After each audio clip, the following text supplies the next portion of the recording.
Então, bom dia a todos. Vamos iniciar, então, mais um Café com Vida Diária. Nós já estamos na metade, como disse, né, de Mateus. Mateus tem 28 capítulos, estamos no 14, e hoje já no versículo 13, e vamos continuar, então, essa ministração desse evangelista que advoga com tanta autoridade que Jesus, de fato, é o Messias esperado. Vamos lá? Logo que Jesus ouviu a notícia, aí você vai me perguntar, que notícia, pastora, né? Se você ainda não ouviu, se você não esteve aqui conosco e não ouviu o programa anterior, a notícia foi que João Batista foi decapitado, né? Decapitaram a cabeça do profeta, porque o profeta lutou para que a verdade fosse pregada, não negociou a verdade do evangelho, porque ele foi fiel à palavra ministrada. Então, acabaram cortando a cabeça do João Batista por essa verdade. Logo que Jesus ouviu a notícia, partiu do barco para um lugar isolado, a fim de ficar a só. Ele precisou de um tempo, afinal era o melhor amigo dele, e não há nenhum problema nisso. E eu quero dar ênfase a isso, porque parece que no ministério a gente nunca pode ter um momento de ficar triste, de ouvir uma notícia que nos permite, olha, eu preciso de um tempo para administrar isso, eu preciso de um tempo para me destacar nesse momento, eu preciso de um tempo para estar no meu canto. Jesus ouviu a notícia, ele precisou de um tempo para se refazer, né? Inclusive, eu tenho ministrado muito isso hoje à minha igreja local, que o problema não é você sangrar, né? Jesus, ele foi ao Getsemane sangrar. Jesus, quando ouviu que o melhor amigo dele tinha cortado a cabeça, ele precisou se afastar. Ele precisou de um tempo para administrar a notícia. O problema é quando você não para fazer isso. Tem muita gente que está ferido, que está magoado, que está sentindo dores e não para se refazer. E muitas vezes permanece sangrando, né? Permanece ali sangrando, permanece ferido, entregando no altar. E é isso que eu tenho dito, olha, não vão sangrando para o altar, não subam sangrando. Aí eu não posso oferecer alguma coisa que de fato eu não estou vivendo. Se eu não estou vivendo, como é que eu estou te entregando? Né? O altar é lugar de saúde. Isso é uma coisa que eu nunca vou abrir mão. O altar é lugar de saúde. Então, se você não está tendo saúde, você não deve tirar um tempo e fazer como Jesus, né? Jesus ouviu uma notícia que feriu ele. Então, ele decidiu para um lugar isolado. Ele pegou um barco, foi para um lugar isolado e ficou só. Ele foi para o secreto. Ele foi resolver a dor que estava dentro dele. Ele foi cuidar dele. E a gente precisa, sim, ter um tempo de cuidado, ter um tempo de, olha, eu preciso administrar isso dentro de mim, para então depois voltar restabelecido e com saúde para viver o ministério da totalidade e da integralidade, da centralidade. Então, nós estamos vivendo um tempo onde as pessoas não se tratam. E quantas vezes eu, como pastora itinerante, e que dê suporte a muitos pastores locais no Brasil e até fora do Brasil, como muitas vezes eu cheguei em algumas igrejas e percebi pastores sangrando no ministério, pastores feridos no ministério. E isso é muito ruim para a igreja, é ruim para eles, é ruim para as famílias, porque a igreja acaba crescendo sem saúde. Aquela igreja é reflexo daquilo que recebe do altar. Então, se o altar está sangrando e está adoecido, as ovelhas também serão adoecidas. Agora, um altar saudável, isso também respinga sobre aqueles que estão ali. Eu digo isso como todos os ministérios, né? O louvor, quando ele é saudável, isso respinga sobre a igreja, né? Os ministérios gerais, quando atuando com saúde, isso respinga sobre a igreja. Então, a igreja é lugar de saúde, eu digo, o altar é lugar de saúde, né? Eu sei que os feridos entrarão, e aqueles que estão servindo no altar com saúde poderão ministrar sobre eles. Agora, se os feridos vão chegar e quem está lá em cima também está ferido, como é que um cego guia outro cego? Aí a gente vai entrar na denúncia de Jesus aos fariseus e aos saduceus. Olha, vocês, não está certo isso. Vocês são cegos que guiam outros cegos. Vocês não dão conta das suas demandas e estão querendo cuidar da demanda dos outros, né? Jesus, ele não, ele dá o exemplo sobre isso. Ele não apenas faz isso, como ele dá exemplo. Espera aí, essa notícia me atravessou, essa notícia me pegou. Eu amava João, João era meu amigo, João era o meu amigo, João preparou o caminho para mim, João era o meu melhor amigo, amigo do noivo. E, de repente, cortaram a cabeça dele, cortaram a cabeça do meu melhor amigo. Eu preciso de um tempo, eu vou me refazer, né? Eu vou ir para um lugar isolado, eu vou ficar sós, e eu vou me tratar, e eu vou me curar, eu vou para o secreto. E quando eu voltar, eu volto com saúde. Quando eu voltar, eu volto pronto ou pronta para dar o meu melhor. Amém, gente? Então, muito cuidado com isso. Muito cuidado para não entregar aquilo que você não está vivendo. Muito cuidado para não se manifestar com algo que você, de fato, que não é sua verdade, que não é a verdade que você está liberando. E eu sempre, sempre e sempre vou me manifestar desta maneira. Altar é lugar de saúde. Amém? Altar é lugar de saúde. Vamos continuar aqui. As multidões, porém, descobriram. Então, ele estava lá nesse lugar de autocuidado, ele estava lá nesse lugar se refazendo, porque era um tempo triste, era um tempo de dor, era um tempo né, que ele precisava administrar esse luto, porque ele estava passando por um processo de luto, mas eles descobriram para onde ele ia e seguiram a pé de muitas cidades. Olha, muitas pessoas, a multidão de muitas cidades foram a pé. E quando Jesus saiu daquele barco para viver o luto dele, para passar por aquele momento, ele viu essa grande multidão que estava vindo a pé. E aí a Bíblia diz que ele teve muita compaixão e ele acabou curando os enfermos, né, naquele lugar. E eu acredito que é isso, por mais difícil, porque tem gente que para nesse lugar de dor. O problema não é você se isolar, pegar um barco e ir para um lugar a sós. O problema é quando você não volta desse lugar. Tem gente que paralisa nesse lugar de dor. Pastor, o problema é que eu sangrei. Sangrou, se trata e volta, né? A dor não é lugar de parada. A dor é um lugar de passagem. Eu não posso me apegar à minha dor e passar a usar as minhas dores como desculpa para não viver o meu ministério. Então, tem muita gente que faz também o sentido contrário e é intenso dos dois lados. Tem gente que nunca para se tratar, para viver as suas dores, para gerir as suas dores, e por isso está sangrando no altar e está tornando esse altar adoecido, está adoecendo o altar, e altar não é lugar de estar adoecido, altar é lugar de saúde, mas também tem o outro que se afasta porque está doendo, porque está sangrando, porque precisa visitar esse lugar do secreto com Jesus, né? O lugar de ser ministrado, servido pelos anjos, o lugar de ter um encontro com o Pai, de ouvir a voz do Pai, como foi no Getsemane, mas não volta. Jesus, quando ele sai do Getsemane, Jesus não mora no Getsemane. Jesus não se esconde no Getsemane. Quando acabou o tempo de Getsemane, ele desceu, pronto para tomar o cálice. Quando Pedro arrancou a orelha do Malco, ele pegou a orelha do Malco, colocou a orelha do Malco de volta, e ele disse: Você achou que eu não ia tomar o meu cálice? Eu vou tomar o meu cálice, eu vou viver o meu ministério na íntegra, eu vou fazer isso acontecer. Vocês estão entendendo? Então, o que ele está dizendo com isso? Ele está dizendo: olha, eu já fui tratado, os anjos já ministraram, eu já ouvi o meu pai, a vontade do pai já foi declarada, e eu vou viver aquilo que eu tenho com o pai. Eu não vou me esconder do meu chamado, por mais doloroso que possa ser. Então, nós precisamos saber que a nossa dor não pode estar acima do nosso chamado. Amém? A minha dor não pode estar acima da chamada que Deus tem para a nossa vida. Então, eu preciso me refazer e voltar com saúde para esse lugar.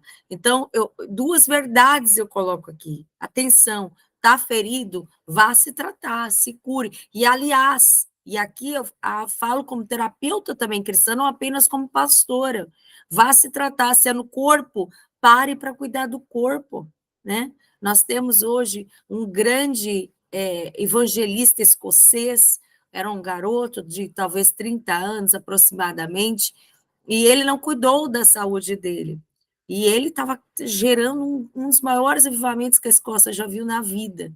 E ele não cuidou do corpo, por causa do ministério, ele negligenciou o corpo dele. E então ele escreveu uma frase muito célebre, muito conhecida, que diz: Deus me deu uma mensagem e Deus me deu um cavalo. E eu matei o cavalo e acabei perdendo a mensagem, né? Ou seja, ele se coloca como esse cavalo. Eu tinha uma mensagem, eu não cuidei do meu corpo e por isso eu acabei perdendo a mensagem. Então, alguém que está no altar precisa se cuidar no corpo, né? Você precisa ter saúde no corpo, ter tempo para se cuidar. A gente vê muitas pessoas que têm ministério acabando adoecidas fisicamente mesmo, se deteriorando fisicamente, porque não param para cuidar do corpo, mas também cuidar da alma, né? Algumas feridas são emocionais, e aí, porque não posso me tratar. Procura sim uma terapia, lógico, procura uma terapia que esteja condizente com a sua fé. Mas olha, não existe psicólogo cristão, a psicologia tem um código de ética que não envolve espiritualidade. Procura uma terapia cristã, procura alguém que tenha que combine com a sua fé, que vai ministrar em cima da palavra as suas emoções, que estudou para isso, que se preparou para isso, né? Por exemplo, eu conheço vários colegas assim, né? Mas eu, por exemplo, para me tornar terapeuta cristã, eu tive que fazer 2 graduações, né? Bacharel em teologia, psicologia, então a gente precisa estudar, mas são pessoas que se habilitaram, cuidaram, estudaram aí, no meu caso, quase mais de 10 anos já, né, estudando para chegar a ser essa terapeuta cristã de qualidade que possa cuidar de pessoas nas suas emoções. Então, se você está ferida nas suas emoções, procure uma ajuda profissional e cuide das suas emoções. Pastor, é o meu espírito, eu estou adoecida espiritualmente. Então, você precisa de uma cobertura espiritual, você precisa de uma igreja que nutra, cuide da sua vida espiritual, mas se cuide, mas ministre as suas emoções. Então, esse desequilíbrio, o desequilíbrio daquele que não para se cuidar, e quando eu falo cuidar na totalidade, na tricotomia, corpo, alma e espírito, e o desequilíbrio daquele que para se cuidar, porque está ferido, porque entende que não pode estar no ministério ferido, e ele se sente ferido ou no corpo, ou na alma, no espírito, ou nos 3, e nunca mais volta. Nunca mais saiu daquele Getsemane, né? Fica ali a vida inteira naquele Getsemane. E o pai já diz: eu quero, vá, é isso que eu quero. E ele passa de mim o cálice, passe de mim o cálice. Ele vai ficar ali a vida inteira: passe de mim esse cálice. Chama outro, chama outro, chama outro, chama outro, chama outro. E o tempo está passando e ele não para de sangrar nesse Getsemane. Já viu uma pessoa que está sangrando no mesmo lugar, a mesma dor há anos e anos, toda vez que você encosta naquela pessoa, a dor é a mesma, não se refaz, não se levanta, né? Então você precisa encontrar um lugar de cura, um lugar com saúde para você se cuidar. Amém, gente? Vocês estão comigo? Então, você precisa. Getsemane não é lugar para você morar, para você ficar ali sangrando a vida inteira, mas é necessário. Ao longo do nosso ministério, nós vamos precisar visitar esses lugares. Esses lugares precisam ser visitados. Para quê, pastora? Para que você não fique sangrando no lugar de saúde, né? Vamos lá. Ao entardecer, os discípulos foram até ele e disseram: Jesus, esse lugar está tão isolado, né? Até porque a ideia era essa, Jesus foi para ali para se isolar, né? Esse lugar está tão isolado e já está ficando tarde. Então, mande as multidões embora, para que para que possam ir aos povoados e eles possam comprar a comida.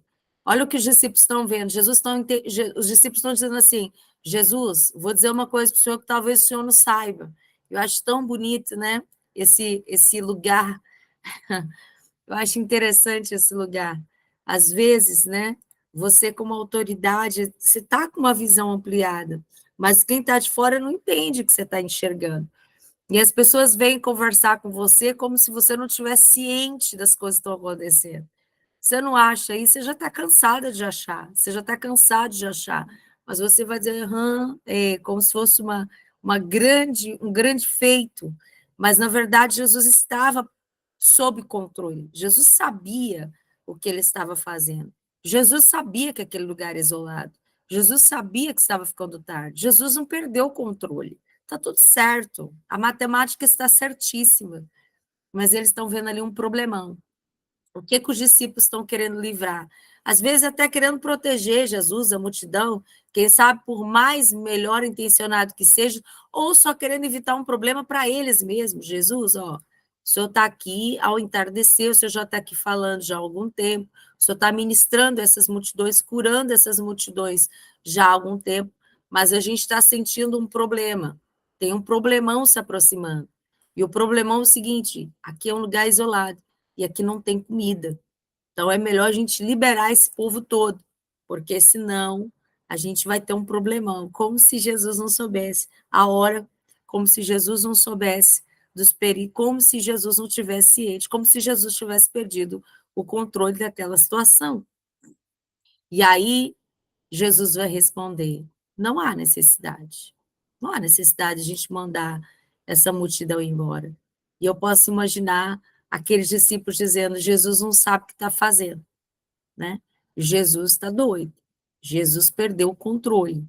Jesus não está entendendo a dinâmica do problema. Jesus não sabe o problema que ele está se envolvendo.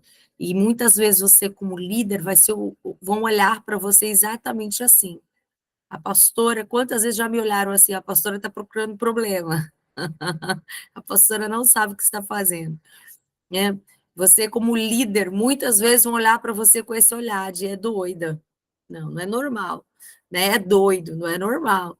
Como se você de fato tivesse perdido o controle. Por quê? Né? Porque alguém olha de fora, a gente tende a fugir de dificuldades, a gente tende a fugir dos conflitos, a gente tende a fugir do problema. Mas muitas vezes o Senhor vai te usar como agente de resolução de problemas. Amém? Muitos problemas. Jesus vai deixar você ali, porque ele diz: é você que vai resolver, é você a resposta, você é agente de resposta, você é agente de milagre, você vai cumprir o destino. Não, não, não, a gente vai resolver isso. O Senhor Jesus está, na verdade, mais do que isso, o Senhor Jesus está trabalhando você e gerando em você o milagre. O Senhor Jesus vai deixar você ficar ali até o último minuto, segundo tempo, para gerar em você um coração que é produtor de milagres. Então ele diz: para que vocês vão mandar embora? Não, não. Providenciem vocês alimento para elas. Não, vocês vão alimentar essa multidão. Agora, a atenção que eu preciso ressaltar a vocês, algo que talvez vocês não prestaram atenção, que é na grandeza dessa multidão. Eu não estou falando apenas de uma multidão, eu estou falando de uma grande multidão. Vocês estão comigo? Não era apenas uma multidão, era uma grande multidão. E ele olha e ele diz: não há necessidade de mandar eles embora, porque vocês são solução, porque vocês são resposta. Providencie vocês. Aqui eles estão num treinamento intensivo de milagres. Vocês precisam começar a se mover em milagres. Jesus está ensinando esses discípulos: vocês precisam gerar milagres. E alguém está olhando para Jesus e diz: é doido, olha lá o problemão que ele está causando. Olha lá, ele não foge desse problema, vamos fugir de conflitos. E muitas vezes a gente olha para o ministério e a gente acha que tem que simplificar tudo no ministério, mas às vezes nós vamos ter que administrar problemas e está tudo bem, porque o Senhor nos deu autoridade para produzir grandes milagres para o reino de Deus. Eles responderam: Jesus, olha só, né? Eu quero que você pense em uma grande multidão, certo? Jesus, nós temos 5 pães e nós temos 2 peixes. E talvez eles estejam dizendo assim: quem disse isso, né? Não disse isso de Jesus, olha só, não dá. O que o Senhor está pedindo é insano. O Senhor, de fato, deve estar muito mal com luto. O Senhor deve estar muito mal resolvido mesmo. Pode ter sido por causa de João, o Senhor está meio perdido nos seus sentimentos, nas suas emoções. Então, a gente precisa dizer que o Senhor está falando, não faz sentido. Nós só temos 5 pães, nós só temos 2 peixes. E eles começam a problematizar aquela situação. E muitas vezes no ministério, Nós nos tornamos essas pessoas que problematizam. Dentro do seu ministério, você vai ter que entender se você é o que problematiza ou se você é aquele que se movimenta no milagre. Dentro do ministério, você vai ter que decidir. E aí? Eu vou ser aquele que digo, não dá, manda esse povo embora. Só tem 5 pães, só tem 2 peixes. Até para dividir entre nós vai ser difícil. Vou deixar esse garoto aqui, manda o resto tudo embora, porque esse garoto vai dividir com a gente 5 pães e 2 peixes. Reparte entre nós, mas até entre nós a gente não vai comer muito bem. Manda esse povo embora. Dentro do ministério, você vai ter que decidir se você é aquele que problematiza ou se você vai se levantar para ser um agente de milagres.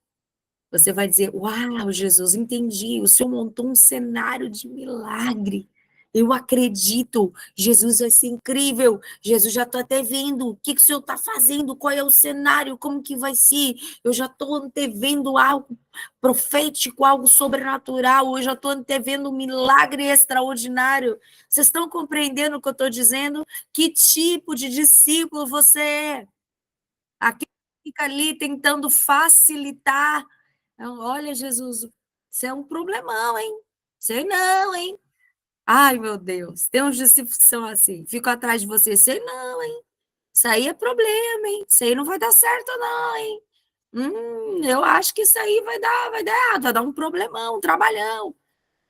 Ou se você olha para eles e diz, você olha para Jesus, olha para o desafio e diz: fica tranquilo, Jesus. Fica tranquilo, porque nós vamos fazer grandes coisas, porque eu creio no poder, eu creio no milagre. Jesus, o Senhor já preparou o cenário sob a tua palavra, como disse Pedro. Jesus, eu pesquei a noite inteira, eu sou um pescador profissional, mas se o Senhor diz que tem peixe, eu vou, sob a tua palavra, eu vou voltar para esse barco, eu vou pegar essa rede de novo, e eu vou para onde o Senhor manda, eu vou fazer o que o Senhor está mandando, porque eu creio no milagre, eu sou agente de milagre.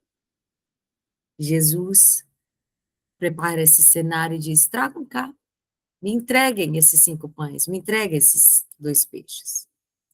Em seguida, mandou o povo sentar na grama. Aquela grande multidão sentou na grama. E aí ele pegou os 5 pães. E aí ele pegou os 2 peixes. Ele olhou para o Pai, olhou para o céu. Ele olhou. Você sabe qual é o problema de muita gente quando está pegando 5 pães e 2 peixes? É que ao invés de olhar para o céu, está olhando a grande multidão, está olhando o problema. Tem muita liderança que não realiza milagres, porque para de olhar para o céu, porque olha para ele. Ao invés de olhar para o Pai, ao invés de olhar para o céu, olha para ele. Olha para a limitação dele. Olha para a humanidade dele e diz: eu não tenho nada, eu não posso fazer. Veja que Jesus, ele olhou para o lugar certo antes do milagre. Antes de um milagre acontecer, a gente precisa olhar para o lugar certo. A gente tem que olhar para o céu, olhar para o Pai, olhar para aquele que vem com milagre. Pastora, qual o problema? O que me impede de agir, de me movimentar com milagres? É porque você tem 3 lugares para você olhar no lugar de quando você vai fazer um milagre. Você tem 3 lugares para olhar. Quais são, pastora? Número 1, você pode, no momento que antecede o milagre, focar na grande multidão. Olhar para suas mãos, ver 5 pães, 2 peixes e ver uma grande multidão. Problemão. 2, você pode olhar para si e encontrar em você a sua humanidade. E aí você vai dizer: não posso, eu não tenho condições de fazer isso. Mas Jesus nem olha para a multidão, nem olha para si, nem olha para os discípulos, nem olha para a circunstância. Jesus segura os 5 pães, Jesus segura os 2 peixes, e Jesus olha para o céu. Muita gente não faz o ministério. Muitas pessoas ficam olhando seus 5 pães e 2 peixes. Pastor, eu não tenho como exercer ministério, porque eu só tenho 5 pães, eu só tenho 2 peixes, porque eu tenho muito pouco para entregar no ministério.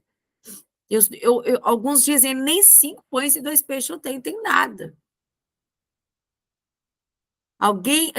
Tem pessoas que dizem, pastor, eu nem tenho nada para oferecer. Mas a Bíblia diz que lá em Gênesis capítulo 1 não havia nada. A terra era sem forma, a terra era vazia. E Jesus do nada fez tudo. Então, ainda que você não veja nada, você precisa entender que Deus, ele é poderoso para no nada fazer tudo. Mas alguns dizem, eu só tenho 5 pães, eu só tenho 2 peixinhos. E é nesse momento, que ao invés de você olhar para esse pão, ao invés de você olhar para esses 5 peixinhos, olhar a sua pequenez, olhar a sua limitação, olhar a sua humanidade, você precisa aprender a olhar para o céu. Ele olha para o céu e ele abençoa aquele pouco. E nós precisamos, como igreja, olhar para o céu. Não olhar aquilo que você é ou deixa de ser. Não olhar as suas qualidades, as suas características. Mas a gente precisa olhar para o céu. E ele abençoou. Então, ele partiu os pães em pedaços. E ele foi entregando aos seus discípulos. Veja que ele colocou eles para fazer a entrega. Ontem eu estava ministrando sobre isso no culto de domingo, que nós não podemos ser consumidores de culto. Eu usei exatamente esse texto. Nós muitas vezes estamos com aquela multidão, eternamente sentados na grama, esperando o pão e o peixe chegar. Mas Deus está procurando discípulos extraordinários, que vão ser aqueles que vão entregar o pão, vão entregar o peixe. Eles serão agentes de milagres. É bom quando o pão chega e eu estou sentado na grama. É bom quando o peixe chega e eu estou sentado na grama. Ah, um bom peixe, um bom pão.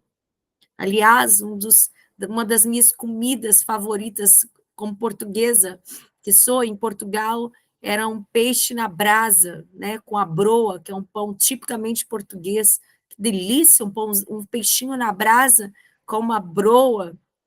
Tinha uma espécie de um vinagrete, parecido com vinagrete, que colocava junto. Muitas vezes a igreja ia para determinados lugares fazer isso, o peixinho na brasa com pão. E é bom a gente sentar na grama e ficar ali só esperando o peixinho chegar no pão. Mas chega um momento que Jesus está chamando alguém para o lado.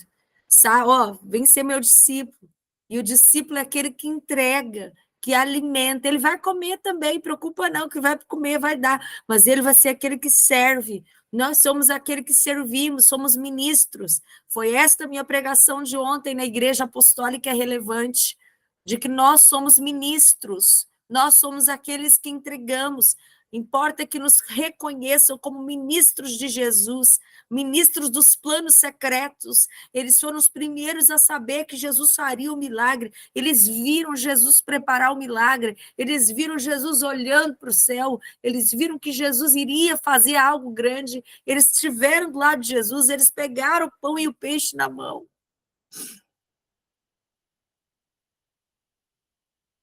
Nós precisamos decidir de que lado estaremos. Se seremos para sempre a multidão sentada na grama esperando pão e peixe, ou se seremos aqueles que servem os pães e servem os peixes. Amém? Nós precisamos ser ministros de milagres, agentes ministradores de milagres, os planos secretos de Deus. Todos comeram à vontade. E depois que todos comeram à vontade, gente, eu quero destacar aqui o à vontade. Deus, ele quer fazer com que vocês não apenas comam, mas comam à vontade. As multidões, perceba que lá em cima eles estão encarando um problemão, mas Jesus está só preparando um cenário de milagre. Aquela grande multidão não comeu de forma comedida, ninguém precisou fazer recenseamento de comida. Gente, olha só, não dá para comer muito. Não, não. Comeram à vontade, comeram até ficar fartos, comeram até ficar saciados. Ah, eu creio nesse evangelho.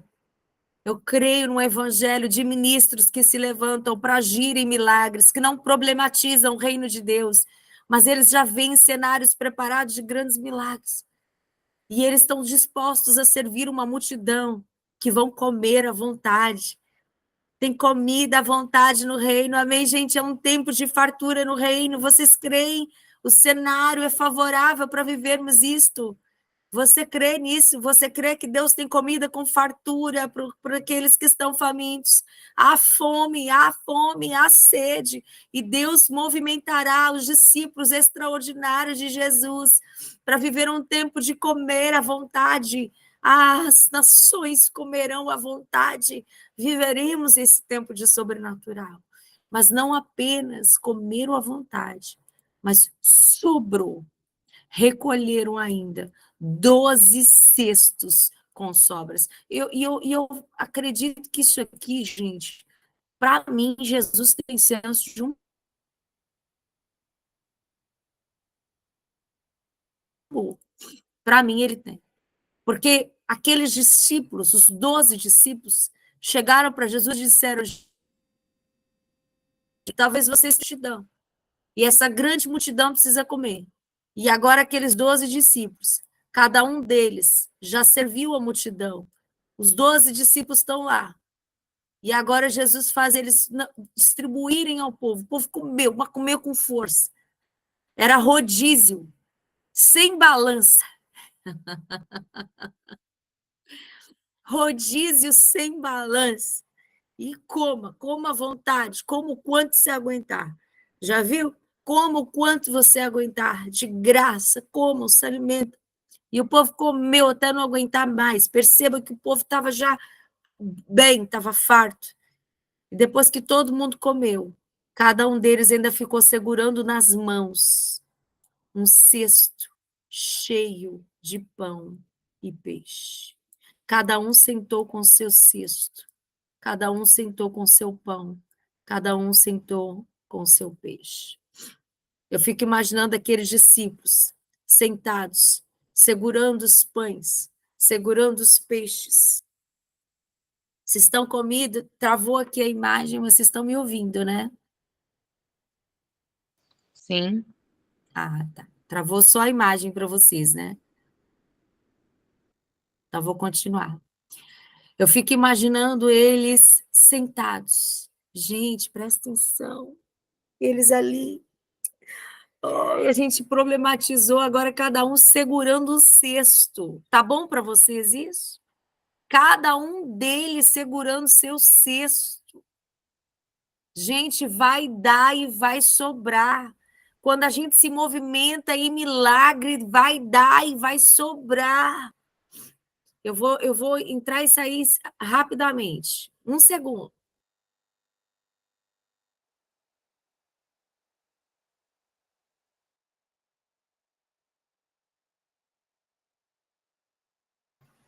Oi, voltei. Você precisa entender que quando você se movimenta em milagre, não apenas vai dar para você, mas vai sobrar. Veja o que Deus está falando. Eu vou liberar sobre vocês um milagre. E esse milagre vai saciar a multidão. E ainda vai sobrar. Você vai viver isso quando você se movimentar e crer. Eu creio. Eu vou olhar para o céu como Jesus fez. E nele eu farei proezas. E nele eu farei milagres. Agora perceba, os que comeram foram aproximadamente 5.000 homens. Agora, não contaram as mulheres. Normalmente, as mulheres são sempre maior quantidade. Então, por baixo, e muito baixo, nós vamos dizer que era uma multidão de aproximadamente 10.000 pessoas. Mas isso é muito baixo, porque eu acredito que tinha bem mais mulheres que homens, como sempre. Fora as crianças. Então, era uma multidão de mais de 10.000 pessoas. Uma multidão de mais de 10.000 pessoas que foram alimentados com 5 pães, 2 peixes. Com Jesus, 5 pães é padaria. Com Jesus, 2 peixes é peixaria. E deu. Mas não deu só, não, sobrou. Cada um agora está segurando o seu cestinho, dizendo: Uau! Jesus começa a colocar eles num intensivo de milagres, de produção de milagres. Amém? O Senhor Jesus está preparando para os seus discípulos esse lugar. Um lugar onde você não problematiza o reino de Deus, mas você entende: eu vou me mover em milagres. Como que eu vou me mover em milagres? Eu vou olhar para o céu. Eu não vou olhar para as minhas limitações. Eu não vou olhar para as minhas mãos e enxergar os pães e peixes. Eu não vou olhar a grande multidão. Eu vou olhar para o céu. Na hora do milagre, para onde você deve olhar? Olhe para o céu. Olhe para o céu. Olhe para o céu. Logo em seguida, Jesus insistiu com seus discípulos que voltassem ao barco e atravessassem o outro lado do mar. E enquanto ele despedia as multidões, depois de mandá-las para casa, mas Jesus não mandou a multidão para casa com fome. Você sabe o que muitas vezes nós estamos fazendo como igreja? Muitas vezes, como igreja, nós estamos deixando que as multidões vão embora com fome. Estão me ouvindo? Jesus ensinou algo muito forte naquele dia, para nós, como igreja de Jesus. Ele está dizendo: não despeçam as multidões com fome. O clamor de Jesus ainda é: alimentem-os vocês. E eu ainda estou ministrando, ontem eu ministrei sobre isso na Igreja Apostólica Relevante, e eu disse exatamente: ainda há um clamor, ainda há um pedido no reino de Deus, e o pedido ainda é: alimentem-os vocês. Não permitam que as multidões vão para casa famintas, com fome. Jesus não deixou. Aquelas multidões, ele mandou elas para casa, mas mandou para casa depois que alimentou. Jesus subiu, então, sozinho ao monte para orar. Porque você pode ter dito assim: ah, pastora, mas ele não tinha ido ali para se tratar? Você não falou que é importante que se cuide, que é importante que fique um tempo isolado, a sós? Sim. E Jesus fez isso. Logo depois que ele cuidou da multidão. Porque a nosso chamado não pode estar acima da nossa dor. Ele foi lá, a multidão veio a pé atrás dele, ele ministrou sobre a multidão, ele alimentou a multidão. Ele falou: agora vocês vão, porque eu preciso de um tempo para me tratar. Agora vocês vão, que eu vou orar. Agora vocês vão, porque eu preciso ficar sozinho, eu preciso orar. Ele se cuida, e ele é a maior referência de todos os tempos. Jesus é a maior referência de todos os tempos. Quando anoiteceu, ele estava ali sozinho, orando. Ele ficou ali buscando o Senhor. Agora, você sabe o que eu acho mais interessante? É que Jesus, o Filho de Deus, a terceira pessoa dessa divindade, ele parava e ele precisava ficar sozinho, nesse secreto, em oração, de joelhos orando. E existem pessoas que não fazem isso, que nunca fazem isso ao longo do dia. Ao longo do dia não têm o costume de dobrar os joelhos e ficar sozinhos em oração. Um ministério, termômetro de um verdadeiro ministério, é a qualidade dos joelhos que se dobram. Um ministério que não tem joelhos no chão é um ministério que está fadado ao fracasso. Vou falar de novo, e vou falar isso de forma categórica. Um ministério que não dobra os joelhos é um ministério fadado ao fracasso. Porque o joelho é um combustível. O joelho é um combustível. O joelho é um lugar de cura. O joelho é um lugar que nos refazemos. O joelho é onde os anjos vêm ministrar. O joelho é lugar de ouvir o Pai. O joelho, a oração, esse lugar de busca, esse lugar de encontro com o Papai. Quantos discípulos perderam o caminho do joelho? O pastor da maior, não sei se hoje ainda é a maior, mas uma das maiores igrejas do mundo, Paul Longshore, orava uma média de 6 horas por dia. Ele começava às 4 horas da manhã. 4. E aí ele orava 5, 6, 7, 8, 9, 10. 10 horas da manhã, ele levantava daquela sala de oração e alguém perguntou para ele, esse pastor da maior igreja, de uma das maiores igrejas do mundo hoje, mas já foi a maior igreja do mundo, Paul Show. E ele tinha muitas coisas para administrar, era uma igreja imensa. Como se eu encontra tempo orar 6 horas? E ele disse, se eu não orar 6 horas, eu não consigo administrar tudo que eu tenho. Esse tempo que eu passo em oração é o combustível para eu continuar em pé. Se eu não orar essas 6 horas, eu não consigo continuar. Paul Show achou isso tão vital, tão importante, que Paul Show começou, e não apenas ele, mas muitas igrejas que passaram por grandes avivamentos, começaram a oração da madrugada. As pessoas às 4 da manhã começaram a ir aos templos para orar para que houvesse um grande avivamento. E cidades que eram fechadas, extremas violência, cidades que não cresciam, estavam na miséria, sofreram um grande avivamento, porque alguém resolveu colocar os joelhos no chão e orar. Um grande evangelista, um dia, escreveu uma carta com 2 palavras, eu já disse isso, mas eu acho importante frisar estas coisas. Um pastor novo foi para uma cidade tentar implantar uma igreja. E ele disse, eu já fiz de tudo, eu já evangelizei, eu fui de porta em porta, eu fiz estratégias, eu já arrumei as cadeiras, eu arrumei a estrutura, eu já fiz tudo. E eu não estou vendo o trabalho avançar. E eu quero o seu conselho, porque o senhor é um bom evangelista que reconheço. E a resposta daquele evangelista foi com 2 palavras: experimente orar. Às vezes a gente tenta de tudo, menos orar. Experimente orar. Experimente buscar. Experimente buscar. Amém, Ilan. Ele é muito bom, Paul Show, né? Experimente orar. Por fim, Paul Show comprou uma montanha, a montanha da oração. E lá ele colocou vários quartinhos nessa montanha.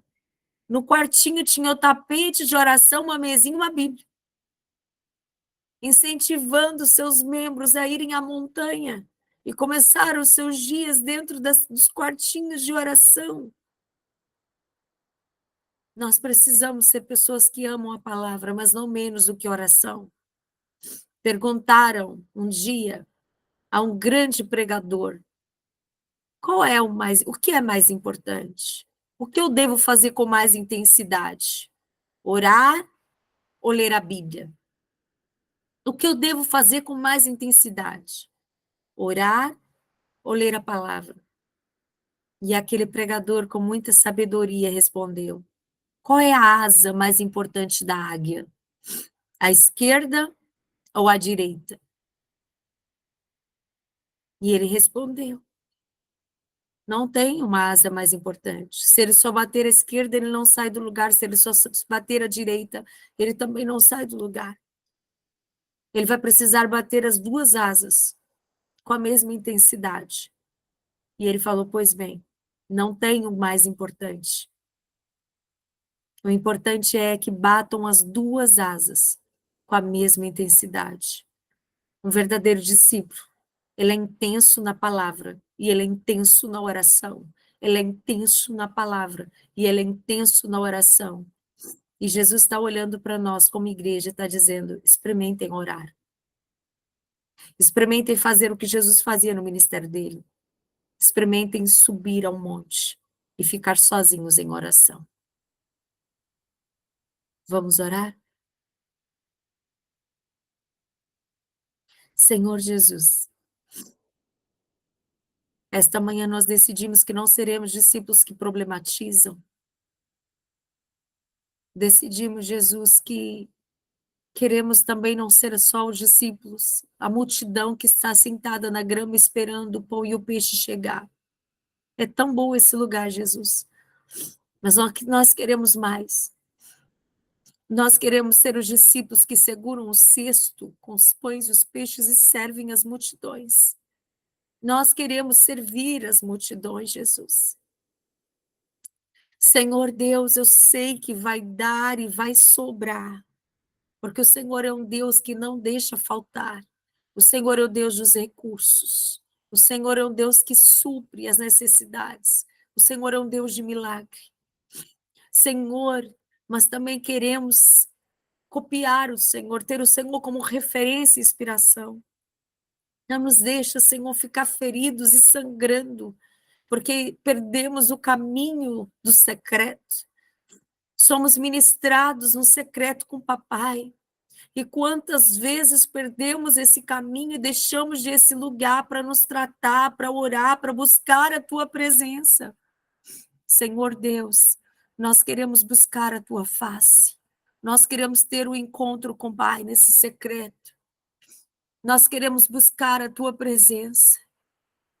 Senhor Jesus, nós não queremos bater mais uma asa que a outra. Alguns nem batendo asas estão, e por isso estão completamente paralisados, porque não leem a Bíblia e não oram. Mas nós também não queremos ser deficientes, batendo uma asa em detrimento da outra. Nos ajuda a bater as duas asas. Nos ajuda a nos movimentarmos na palavra e na oração. Na palavra e na oração. Como igreja, nos movimentamos dessas maneiras. Senhor, nós queremos ser como Jesus.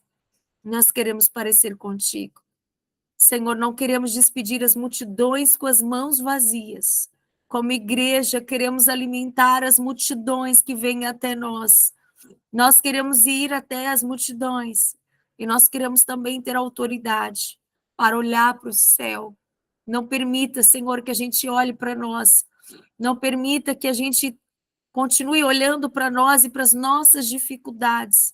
Mas ao invés disso, Senhor, que a gente possa olhar para Ti, que a gente possa olhar o Pai e realizar os maiores milagres da nossa vida. Em nome de Jesus. Amém, amém e amém. Pessoal, hoje nós paramos aqui. Amanhã nós recomeçamos do versículo 24.